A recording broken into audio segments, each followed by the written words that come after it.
on the mezzanine level there, and another explosion came right on because everyone flying. We stuck on the stairs for a while.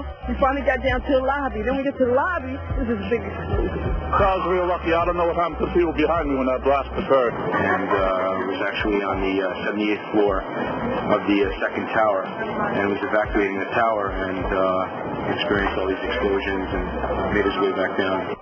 We presume because of the initial explosion there may have been secondary explosions as well that were detonated in the building by these terrorists. There was a secondary explosion, probably a device either planted before or on the aircraft that did not explode until an hour later. I heard a second explosion and another rumble and more smoke. Witnesses also reported that explosions had taken place in lower levels of both the North and South Tower. Ladies that are with me were in the World Trade Center in the first building and escaped through the lobby where they report they believe there was a bomb in the lobby. The subway tunnel? Yeah. Yes, I was right there. I was down in the basement, came down, all of a sudden the elevator blew up, smoke. I dragged the guy out, his skin was hanging off, and I dragged him out, and I helped him out to the ambulance. And when I got up to the concourse level, it was just like, like gunfire, and then just three big explosions. And even the turnstile was burnt and was sticking up, and they just told us to run. I heard the first explosion, and the elevator blew up. And as we were coming out, we passed the lobby. There was no lobby. So I believe the bomb hit the lobby first, and a couple of seconds in the first plane hit. By the main freight car of the building, in the corridor, that's when I got blown. I mean, the impact of the explosion threw me to the floor. They lost 343 firefighters at the World Trade Center. Since they were the ones inside the towers before and as they collapsed, I'd say they've got a pretty good grasp on what happened. So what does the FDNY think? I went around by the freight elevator and I could see it was just blown. It was just a giant ship. 30th floor. We hear another explosion. And at that time we heard a huge explosion. Firefighter Louis Caccioli told People Weekly, "I was taking firefighters up in the elevator to the 24th floor to get in position to evacuate workers. On the last trip up, a bomb went off. We think there were bombs set in the building." For more than a year, the Port Authority blocked the release of a tape of firefighters' transmissions from the World Trade Center on 9/11. In November 2002, the tape was finally released to the New York Times and other news outlets. Why did it take so long to get the tape released? I got an eyewitness who said there was an explosion on floor 7-8. 7-8. We just had another explosion. Warren Street because of the secondary explosion. We've got numerous people covered with dust from the secondary explosion. And we got another explosion on the tower, 1013. 1013. Number 2 has had a major explosion and what appears to be a complete collapse surrounding the entire area. Who's involved in the secondary explosion at Tower 1K? I've got 5. You heard a big explosion before the building fell? I saw it as it was happening, and it sounded as if you had 100 of those little black cat firecrackers and you lit them all off at once. That's what it sounded like. It sounded like the finale of the 4th of July over the East. One of the guys, he can tell you I'm okay, all right? Here, hold on. You want to call your mother or something?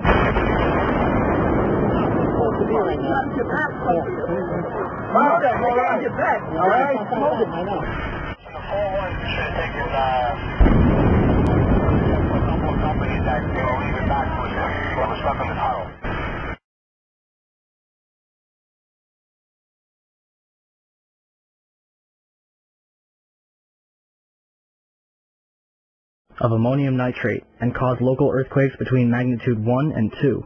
47 huge steel columns going up the core, and they're interconnected.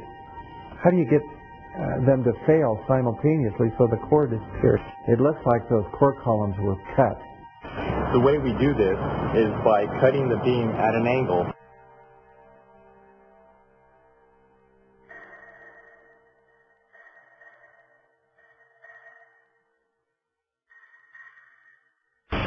Do you still think that jet fuel brought down the World Trade Center? In all the videos of the collapses, explosions can be seen bursting from the building 20 to 30 stories below the demolition wave. Here,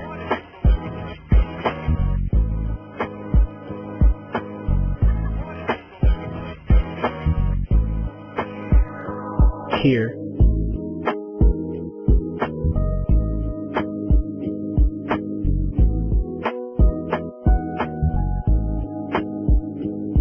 here,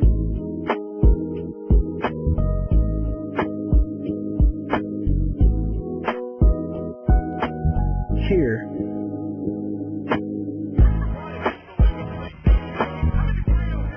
here,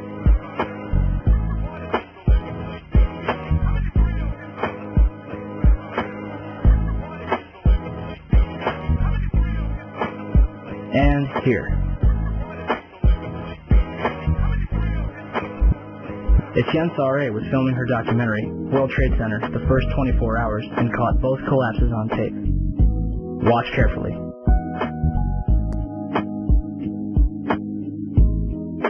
The tripod shakes 12 seconds before the North Tower begins collapsing. And something is knocked off the right-hand side of the building.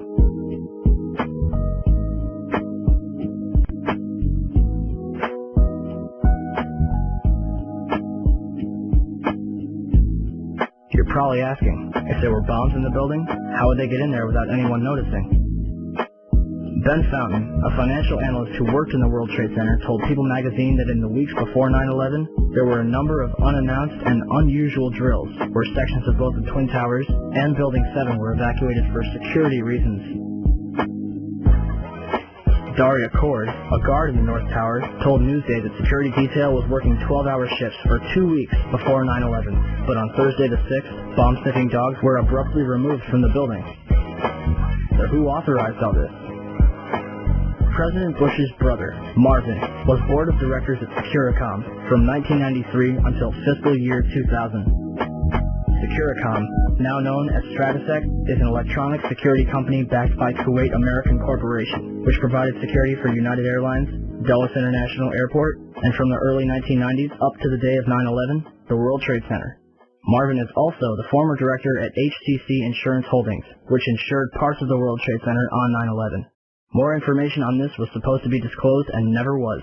To date, the SEC has not revealed what they have learned.